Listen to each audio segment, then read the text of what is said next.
This year, Family Promise can't do it because they're going through and looking for a new ED. And so the churches are thinking, how can we best do this? But it will probably not happen this year. I will share one last thing so that people can understand the impact this had. Christmas Eve last year, and keep in mind, the shelter ran from about December 16th until January 31st. January 31st, of course, was just the beginning of the hard winter that we had last year. Before that, it was relatively mild. But that was the agreement that the city had with Family Promise and myself. So Christmas Eve, I came on to volunteer at about, I think it was 11 o'clock. And we had two volunteers from the Muslim faith. And they were sitting there, and I came in, I said, how are things going? Nobody was in there. We had cots for, I think it was 16 people. We had it partitioned off so that there was a section for women and a section for men. And we had all of the goodies out, warm area. Just as I came in, this gentleman opened the door. He was in sandals. He was in sandals. He had a big backpack. At first I thought he was a volunteer. I said, hi, how's it going? Oh, he said, oh, hi, is this the warming center? I said, yeah. He said, oh, thank God, I've been walking forever. I'm a veteran of the Iraq War. And he came in and he said, and you'll find this, he had recently been released from jail. And it was disorderly conduct. And he had a few to drink. And he was there and we were talking. And he said, I'm trying to get back on my feet. He had education from UCLA as an engineer and couldn't find a job. So, as we were talking, I said, well, put your stuff down, pick a cot, and all of us, all three, the two volunteers, myself, four, and him, we were all talking, and he said, I just need a place to rest. That's all. I'll be on my way tomorrow. And we said, this is why we have this.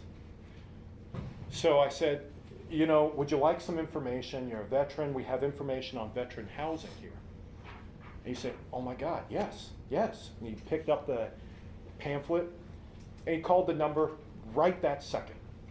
Well, it's Christmas Eve, and I said, it may be better tomorrow or maybe next week, and he said, I understand. So he started, Mary Beth Rivetti came in at that time, and he was just loudly talking, and then, he said, okay, I'm beat. He passed out.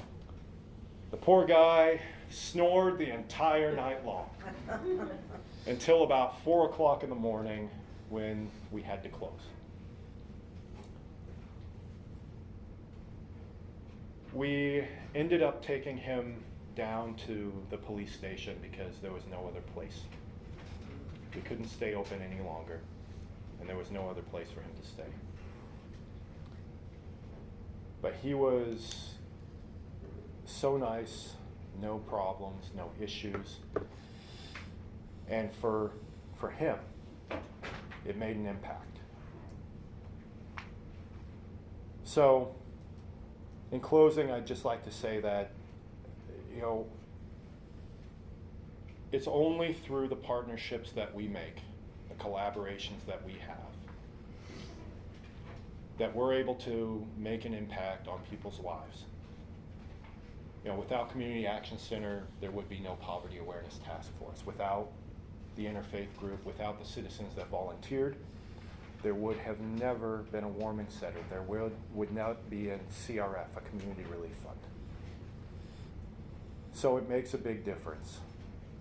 And I know I'm over time, but I will let you know real quick. With the warming center not being open this year, the Community Relief Fund is so much more important than it ever has been. Because those individuals who may need to get out of the cold have no place to go.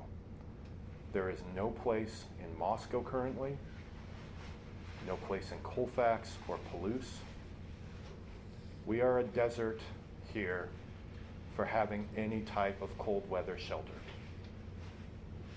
Sojourners Alliance has worked with us, but they are still having their own challenges. So, in any case, I apologize for taking so much time, but I feel the stories are important for us to realize the impact. Thank you very much. Can you stay for questions? Yeah, I can. Yeah. If you can, sure. Yeah. Questions? Yes, sir. I see asthma and allergies. It's like top of the line for, what is, I don't know, how in the world did those two particular items get so prominent in your life? Well, that's how people answer the question, so I have no idea what the causation is. That's the Whitman County Health Network, which I happen to be a part of. They are looking at, so what can we do as a kind of an upstream measure to prevent some of that from occurring, but at this point, I can't answer that. I couldn't tell you. I would love to know how it got there. In particular, would love to develop contact with how it got there. Because frankly, my guess is I understand how to get allergies and asthma less internet. And I'd love to get away from that. Great. Judy. The new dental offers from the Yakima farm workers Yeah. have any effect on the 2018? So unfortunately, we surveyed just before they opened, so we Okay. don't really see an impact. I'm assuming, though, that in the next round, we'll see a huge impact because they're primarily taking those Medicaid patients, folks who are in that lower income strata, and so we should see, especially on the convenience side, we should see that number drop quite a bit. They are full up busy right now. Yeah, so it's been great. It's a great addition to the community. And actually, they were formed indirectly as a result of the last needs assessment. When dental need was so high, that was a recruitment tool for us to talk to different providers, and they were the ones who answered the call and came to the area.